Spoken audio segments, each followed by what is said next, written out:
Welcome all of you dear students and my dear friends, welcome back once again. मैं हूं doctor वेद और आज जो मैं आपके साथ शेयर करने वाला हूं वो है आपके द्वारा पूछे गए क्वेश्चंस। ये सारे क्वेश्चंस कौन है, जरा एक नजर आप देख लें। पहला क्वेश्चन आपने मुझसे पूछा था कि भारत में मेडिकल और डेंटल कॉलेज कितने हैं। तो क्वेश्चंस इस तरह से था, क्या आप जानते हैं कि भारत में कितने मेडिकल और डेंटल कॉलेज हैं। दूसरा, आज जो टॉपिक होगा हमारा, नीट में एमबीबीएस की सरकारी सीट कितनी होती है, यानी पूरे भारत की बात करें तो एमबीबीएस की सरकारी सीट कितनी होती है, उनकी संख्या कितनी होती है। नीट में प्राइवेट मेडिकल कॉलेज की सीट कितनी है। अगर कोई बंदा नीट एग्जाम देता है और खुदा न खास्ता उसे सरकारी सीट नहीं मिलती है तो प्राइवेट मेडिकल कॉलेज में उसे कितनी सीटें हैं, ये वो जानने के उत्सुक है। ये क्वेश्चन भी आपने बहुत पूछा था मुझसे। नीट में बीडीएस की कितनी सीट है, यानी डेंटल की, यानी दांत के डॉक्टर की कितनी सीटें मिलती हैं नीट एग्जाम में। हर साल की मैं बात कर रहा हूं, ये जितनी बातें मैं कर रहा हूं हर साल की बातें, प्रत्येक वर्ष जो है इतनी सीटें होती हैं। नीट में आयुर्वेद की कितनी सीटें हैं, यानी आयुष और आयुर्वेद की कितनी सीटें हैं।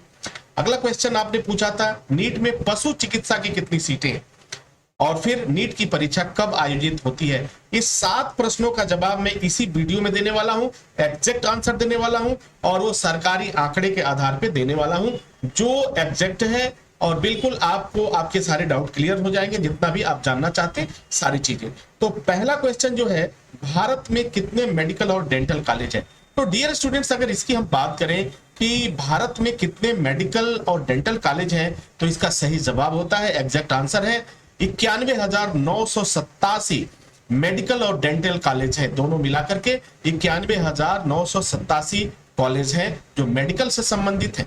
ठीक है। दूसरा क्वेश्चन आपने मुझसे पूछा था नीट में एमबीबीएस की सरकारी सीट कितनी होती है। ठीक है, तो नीट में एमबीबीएस की सरकारी सीट की एग्जैक्ट मैं बात बताऊं तो ये होता है 48,012 सीटें होती हैं पूरे भारत में, जो हर साल नीट एग्जाम के बाद इन सीटों को भरा जाता है। इसके बाद बात कर ले प्राइवेट कॉलेजों में, काफी अभी संघर्ष चला है कि प्राइवेट कॉलेजों को भी सीट दी जाए, प्राइवेट कॉलेज की तमाम तरह की चली। तो उस संघर्ष के दौरान ही पता चला कि हाँ इनकी कितनी सीटें हैं। तो आज ये भी जान लीजिए आप एग्जैक्ट, नीट में प्राइवेट मेडिकल कॉलेज की जो सीट है उसकी संख्या है 43,915, यानी 43,915 स्टूडेंट्स जो है एमबीबीएस के वो प्राइवेट कॉलेज में जाते हैं, नीट के थ्रू जाते हैं। ठीक है, वो उन्हें प्राइवेट कॉलेज का जो भी नाम्स है उसके अकॉर्डिंग उनके साथ व्यवहार होता है। अब मैं बात कर लेता हूं नीट में बीडीएस की कितनी सीटें हैं। डियर स्टूडेंट्स, ये भी आपने पूछा कि नीट में बीडीएस की कितनी सीटें हैं। तो बीडीएस यानी दांत के डॉक्टर की, तो नीट एग्जाम जब हर साल होता है तो उसमें जो दांत के डॉक्टर होते हैं उनकी जो सीटें होती है 27,698 सीट होती है हर साल। अब अगला क्वेश्चन आपने पूछा था नीट में आयुष और आयुर्वेद की कितनी सीट है, तो उसकी भी संख्या आप जान लीजिए 52,720 होता है। जी हाँ, 52,720 सीट होती है ये आयुर्वेद के लिए, आयुष के लिए।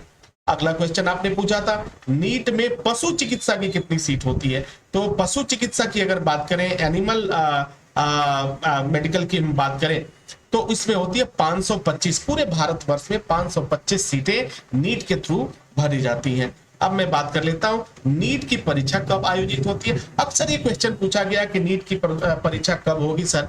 तो देखो, नीट की परीक्षा वैसे तो जो प्रस्तावित है वो मई माह में होना चाहिए, लेकिन कई बार मई के बजाय जून में भी हो जाता है, कई बार जुलाई में भी जाता है। तो मई में होता है, यानी 99% ये संभावना बनती है कि नीट की परीक्षा मई माह में ही संपन्न हो जाएगी। और अगर कोई दिक्कत ना आए तो उसके बाद से अगर कोई दिक्कत आती है या कोई इस तरह का क्रिटिकल सिचुएशन आता है तो शायद यह आगे भी बढ़ सकता है, लेकिन वैसे नॉर्मली आप ये समझ लीजिए कि मई माह में ही नीट की परीक्षा आयोजित होती है।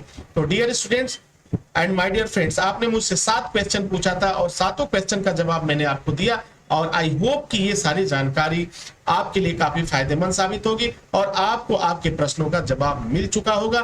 इसी के साथ मैं डॉक्टर वेद आपसे इजाजत चाहता हूं। नेक्स्ट वीडियो में पुनः हाजिर होऊंगा आपके प्रश्नों का जवाब लेकर, आपके कुछ डाउट्स को लेकर के और नई क्लास को लेकर, क्योंकि मेरा मकसद है नीट एग्जाम को पहली बार पास करना, ये मेरी प्राथमिकता होती है। Wish you all the best. Thank you for watching, thank you for learning.